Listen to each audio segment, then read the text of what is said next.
Hi everyone, welcome to another thoughtful session of collegeduniya.com with a thoughtful and visionary leader, Dr. Anupam Nagar, currently working at Gurukul Mahila College, Arts and Gurukul Mahila Arts College. So, sir, for the start, for the sake of our viewers, I would just like to know a brief about you and your college. Sure. Thank you very much, Varun. Namaskar, everybody. This is an institution which was established way back in 1966, by Rajratna Sheshti Sri Nanjibai Kalidas Mehta. He was a contemporary of Mahatma Gandhi, a contemporary of Rabindranath Tagore, a contemporary of Dayanand Saraswati.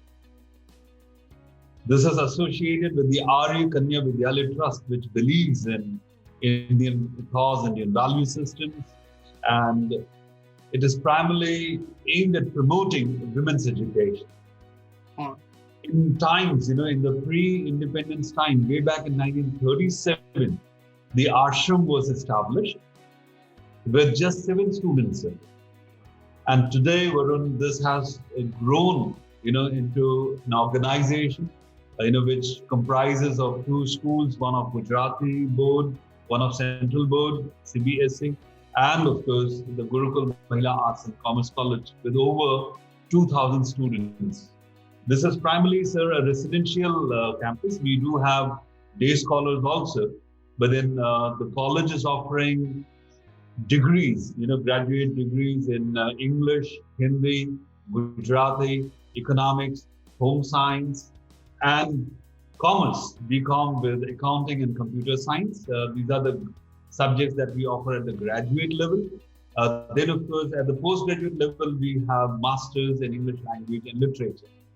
Along with this, the institute is also offering the Baba Saheb Ambedkar Open University programs in BBA, BCA, BSW, MSW, PGDBM, and there is one more on management. These are 6 programs in the distance mode which are being offered. And Varun, you would be also happy to know that since the last 3 years, we have got the approval for the National Skill Quality Framework NSQF vocational courses, and we have as many as 5 programs that we are offering, in terms of vocational courses.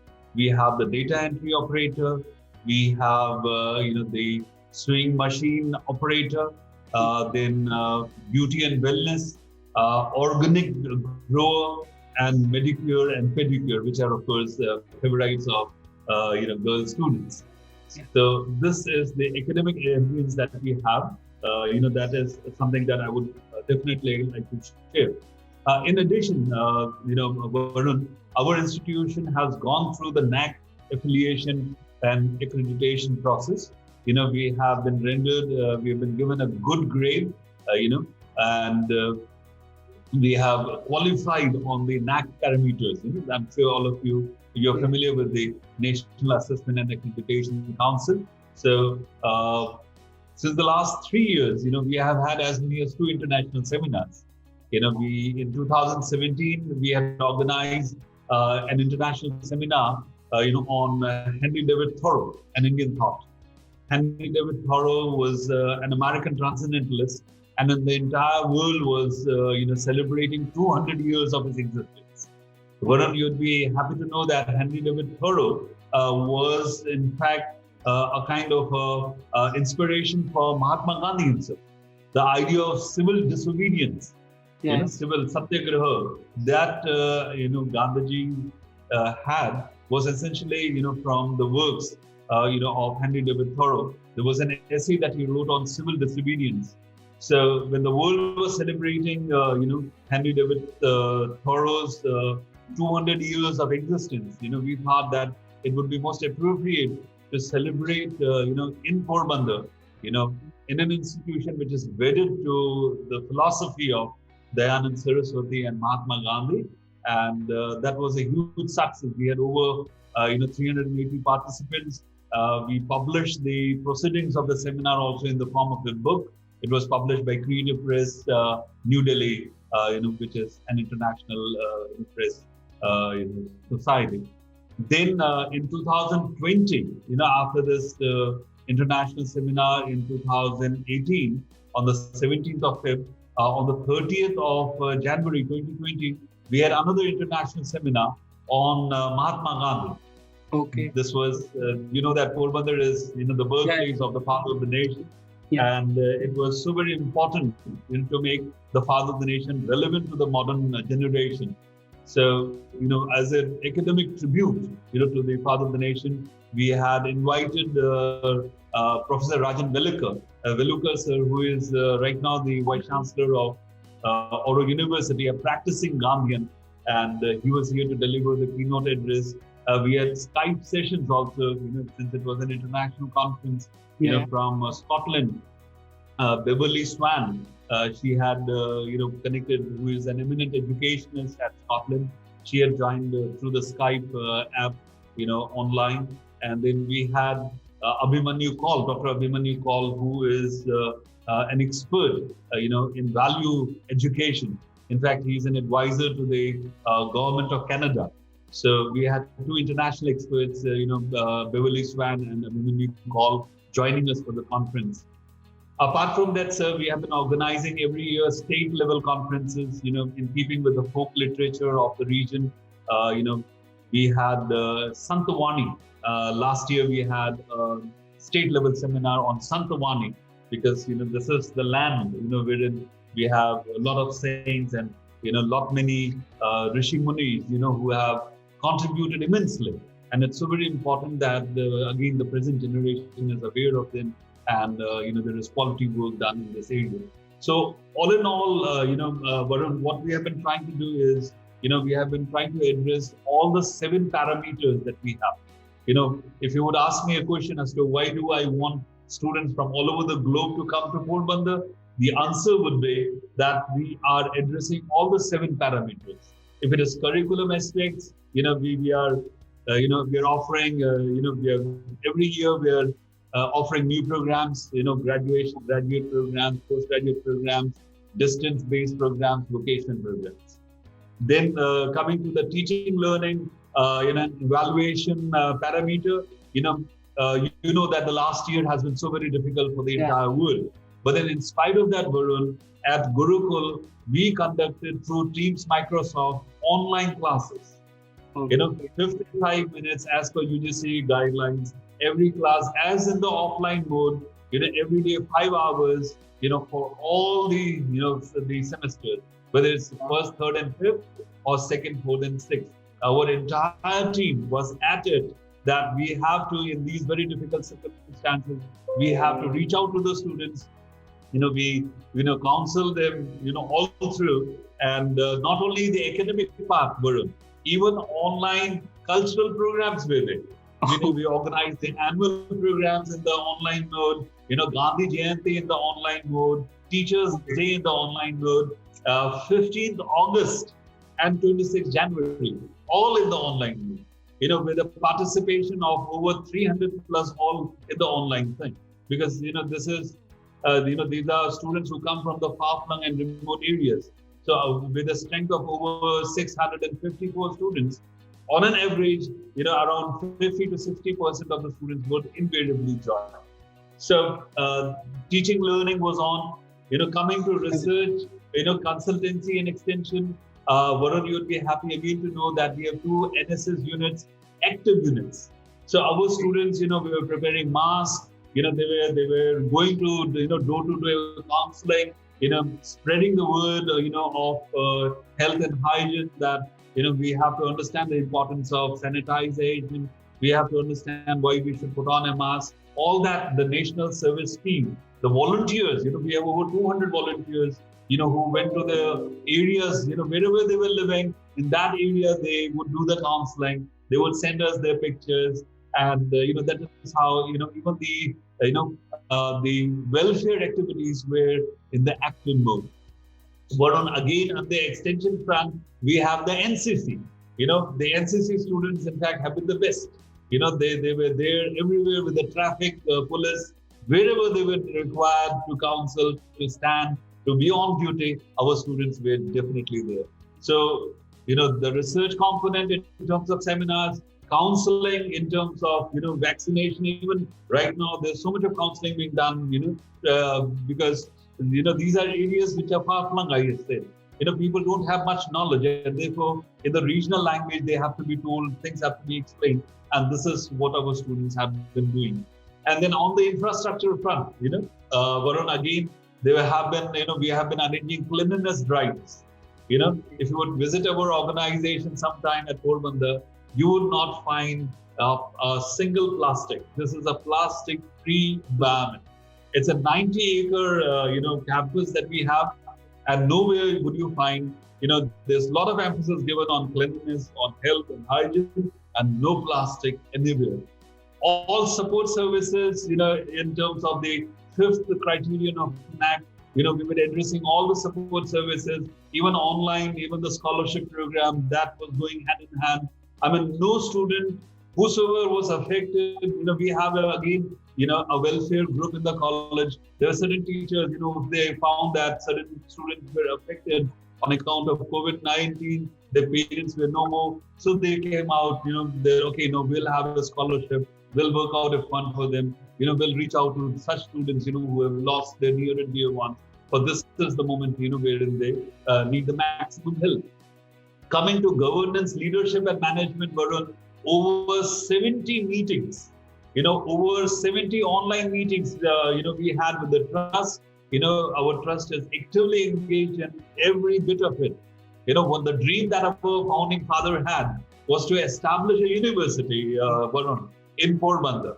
This is, a region which needs a university. Okay. This was the vision of our founding father, that, we should have a Shantiniketan for girls in Porbandar. The way Rabindranath Tagore has the Shantiniketan, in West Bengal, we should have a Shantiniketan here, which is self-reliant, which is self-sufficient.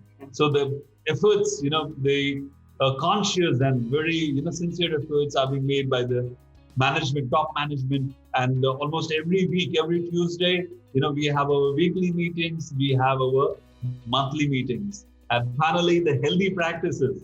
We have begun, Varun, our sessions have started from the 7th of June. So as you have in the offline mode, we have prayers in the online mode. We start our day with prayers, and on Teams, Microsoft, the sessions are planned out. Right now, everybody has been given the directive to celebrate the International Yoga Day. So even in the online mode, our teachers are there on the campus. So we are having physically, the teachers are being trained.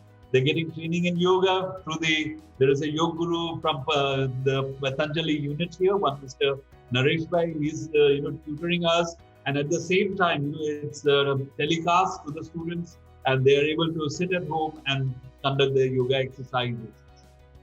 So all in all, Varun, we are trying to address each and every component that a national institute of our nature, would want to address. Yes, Varun, I'll be happy to take a few more questions if I have not addressed any. No, sir, it was really great listening to you about the college. This much has done by the college. So basically, looking into these aspects, a leader plays an important role. So you being as a leader over there, I just wanted to know about the philosophy of your leadership. That what's your philosophy of leadership that you are driving these things, and you are taking the college with this. So just a brief about the philosophy, your philosophy of leadership. Yeah, my philosophy of leadership is very simple.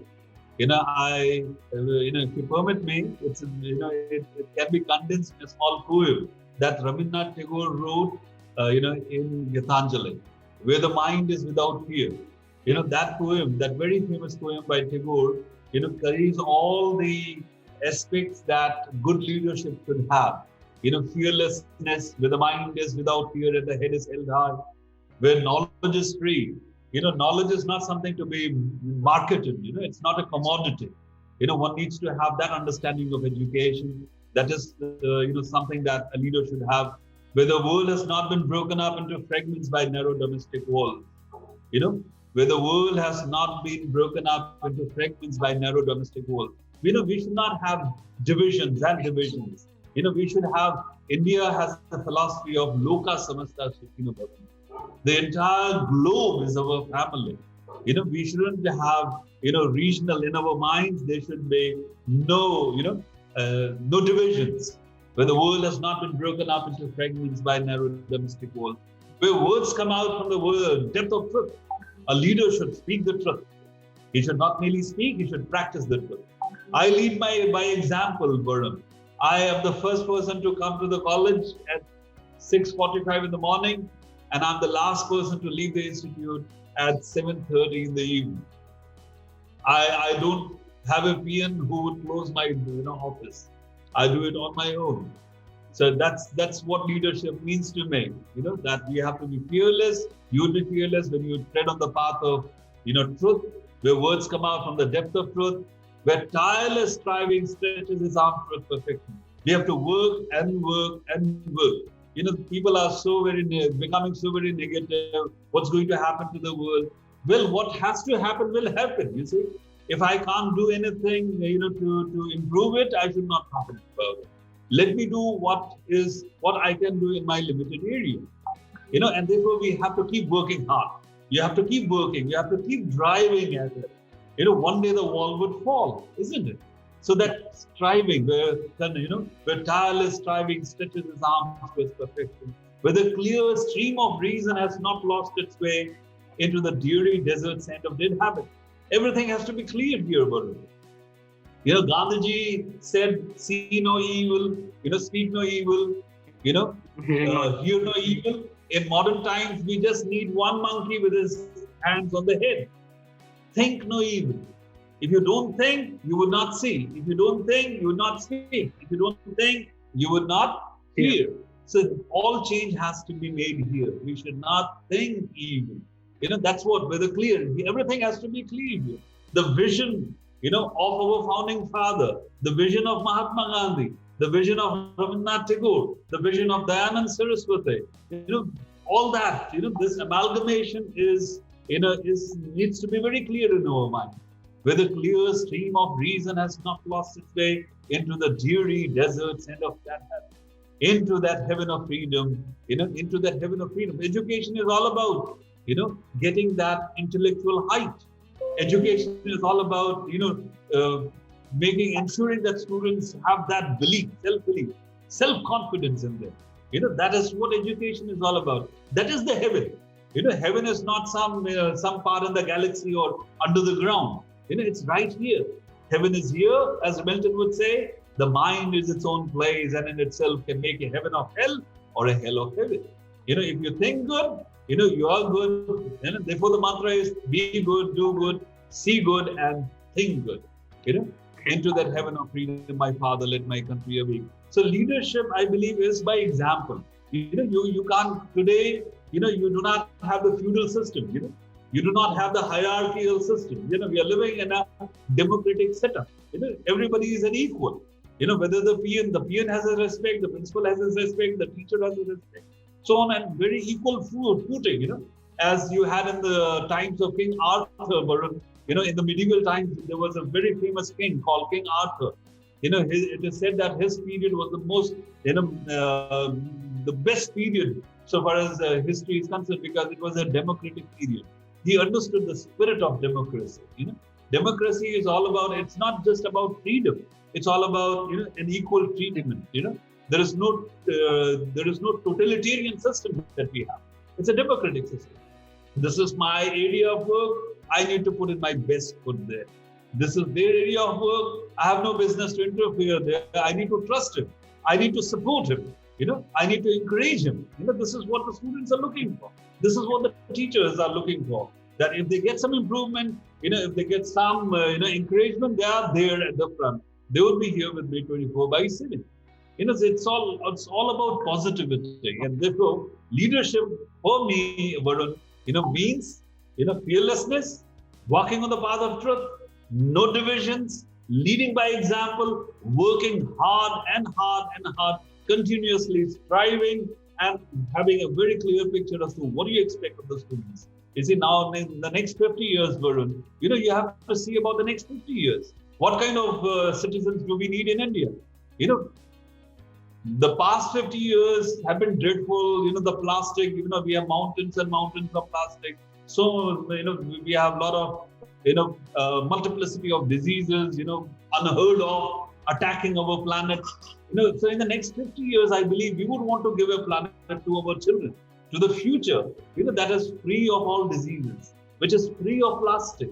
Right, isn't it? And that is the future that we are visualizing. That I'm sure you would want your children to be living in a clean environment, in a pollution-free environment, in which they have the freedom to think independently. So innovation is the call of the hour, and I think our Prime Minister very rightly puts it. That innovation, creativity. You have to bring out what is God has given you a talent.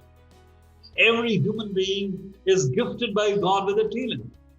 So vocational program is all about recognizing that talent, where my talent is, and ensuring that I, skill it up, and make a vocation for it.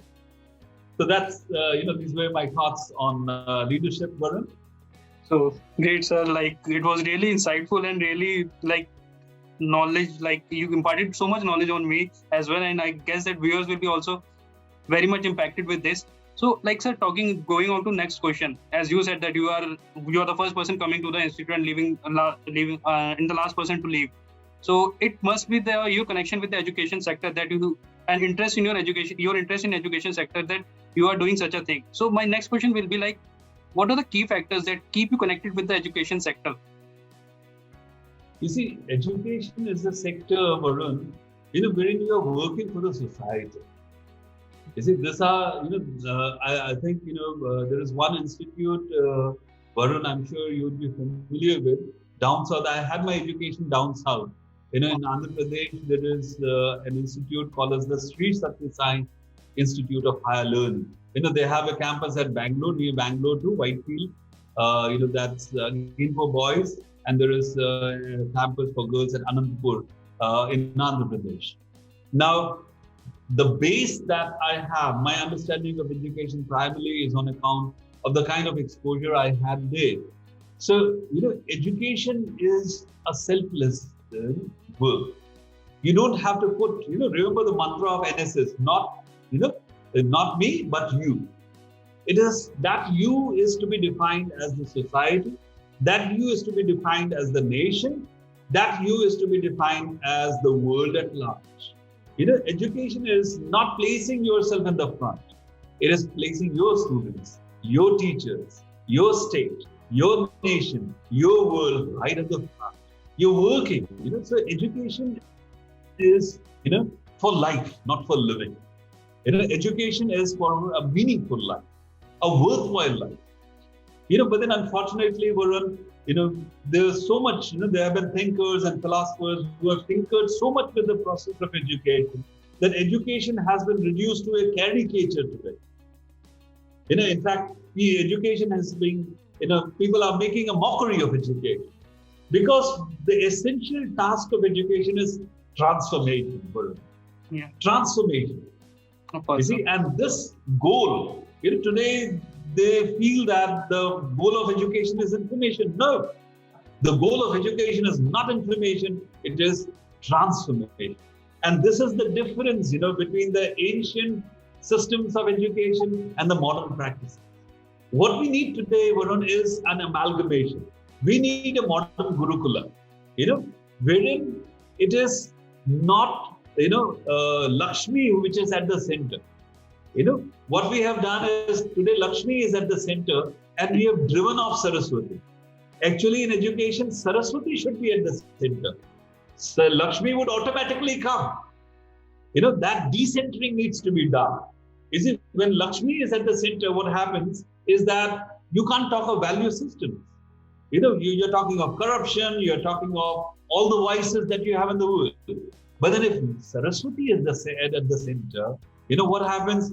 The value systems of love, of forgiveness, of, the 5 universal values, Satya, Dharma, Shanti, Prem, and Ahimsa, all that is possible, if Saraswati is at the center. So education, this is the big difference that we have. And therefore, if we are to take a clue from the German thinker Hegel, Hegel gave us the concept of dialectics. Dialectic is, to have antithetical positions. There is a thesis and there is an antithesis. So if the ancient world is the thesis and the modern practices, if they are the antithesis, we need a synthesis today. We need, the best of the way of the East and the best of the West, right? If they can come together, as it has happened in the new education policy. I think the new education policy, I'm sure you would have read it, emphasizes on value education. You see, the India is known for its culture. Education is a part of culture, not the other way around. Culture cannot be a part of education because education is a very small term. You see, with sanskar comes shikshan, not shikshan with sanskar. Not the other way around. So, education for me is life. You have to grow every day. You have to think every day. You have to innovate every day. You cannot rest on your laurels. I've been here, in the education sector, Varun, for the last 30 years. I've taught at Nagaland. I've taught in a college which was very close to Burma border in Hague, Hague district. I was in Kohima for a couple of years. I had my upbringing in Imphal. My parents were serving there. So I have lived and worked in the Northeast. I have studied down south in Andhra Pradesh. I've been there for 7 years. I've been here in Gujarat, in Ahmedabad, at North Gujarat University, Patan, at Jasani College, Rajkot, in Duniya College for over 12 years, and then now Gurukul for the last 5 years. My, thinking, after so much of experience, after 30 years of experience, is that, somewhere we need to address, this essential dilemma that education is not for making money. Education is for life. Degrees should not become begging bowls. If I'm educated, it should be reflected in my language. It should be reflected in my behavior. What is the point, Varun, of my having a master's in English language and literature if I'm not able to speak with you? What is the point of my having a doctorate in, on mysticism and Tagore's poetry if I'm not able to talk about it? Isn't it? The degrees, I have to be worthy of the degrees that I have. There should be a dozen people who should say that, okay, if you're coming at 6:45 and if you see Dr. Nagar, it means it is 6:45. You should be a walking clock. That is what education is. Practice and practice and practice. Not just talking about it, but then actually practicing. Yes, Varun. So great, sir. So this brings us to our last question. Just you have given so much suggestions and so much learning for all. So any particular suggestion that you want to give to today's youth so that they can also be benefited with this? Yeah, my suggestion, to the youth of today is that, they shouldn't be casual about anything. With the 30 years of experience that I have, I find that the present generation is immensely talented. They're immensely talented. They have immense potential. But then I feel that they are casual about everything. They're what they say, they're cool about everything. We shouldn't be cool about everything.